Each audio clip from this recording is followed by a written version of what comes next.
Super. Nova. Le toast. Alors aujourd'hui, c'est un toast à Jérusalem. Alors je sais que c'est un sujet chaud. Et ce n'est pas évident de faire des blagues dessus, surtout avec ce qui se passe en ce moment. Donc je le dis tout de suite, ceux qui cherchent un pur moment de rigolade, je vous propose d'aller regarder le Conseil de sécurité de l'ONU. Ça va être beaucoup plus marrant que cette chronique.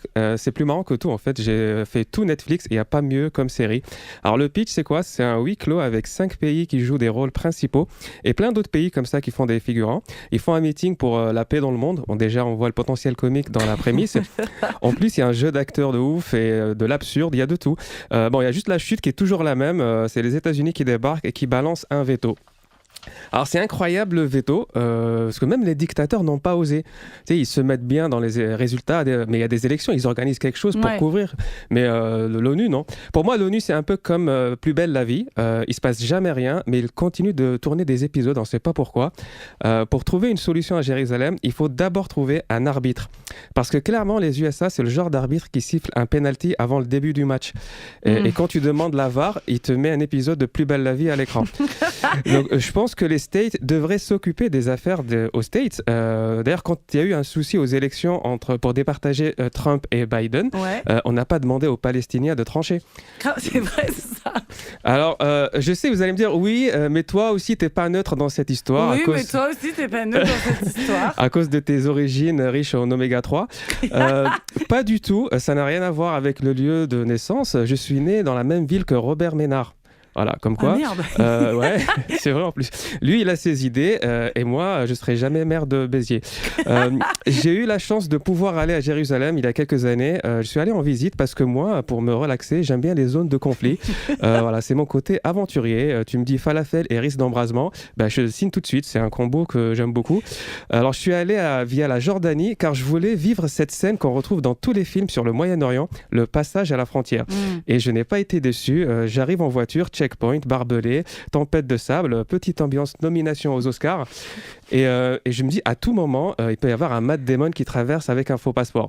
Donc, je me mets en mode Jason Bourne. Et les douaniers me posent plein de questions et moi je leur réponds comme un avocat qui n'a pas encore consulté son client.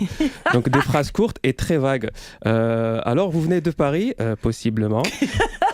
Et je vois que vous êtes artiste, c'est ce que ma fiche d'impôt indique. Et je passe crème parce qu'en tant que nomade algérien qui prend l'avion une semaine sur deux, t'imagines le nombre de contrôles que j'ai fait dans ma vie. Donc je connais toutes les questions, j'avais déjà toutes les réponses. D'ailleurs j'ai même participé, j'étais à l'origine de certaines nouvelles mesures. Genre une fois j'étais dans l'avion et j'avais une bouteille de shampoing mais avec de l'huile d'olive dedans. Ils n'ont jamais vu ça, donc ils ont dû créer une nouvelle consigne. Donc bref, je la fais courte parce qu'on n'a pas beaucoup de temps, donc j'arrive à la mosquée d'Al-Aqsa. Et donc ultime contrôle, c'est un militaire qui te pose plein de questions. Donc militaire, tenue de militaire, gilet pare-balles, et lui il est en mode Vigipirate et tu vois dans ses yeux que dans Vigipirate, c'est toi le pirate. Donc il me dit, tu viens d'où ? Alors je dis la même ville que Robert Ménard.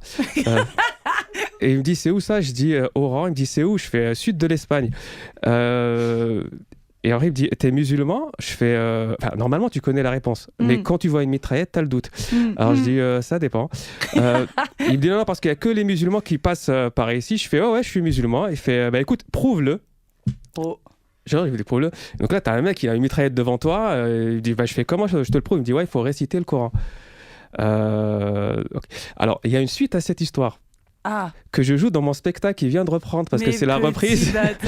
Donc venez me voir pour voir la suite de de cette histoire. Juste pour dire que voilà, moi je suis pas là pour donner des avis ou quoi que ce soit, c'est juste pour faire un petit clin d'œil à cette ville que j'adore. Donc voilà, big up à Jérusalem. Merci beaucoup Ouari. Putain, je suis dégoûtée, je veux la fin. Je veux qu'il rentre dans la mosquée.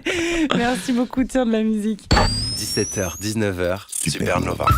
Avec Marie Bonisso et des gens bien.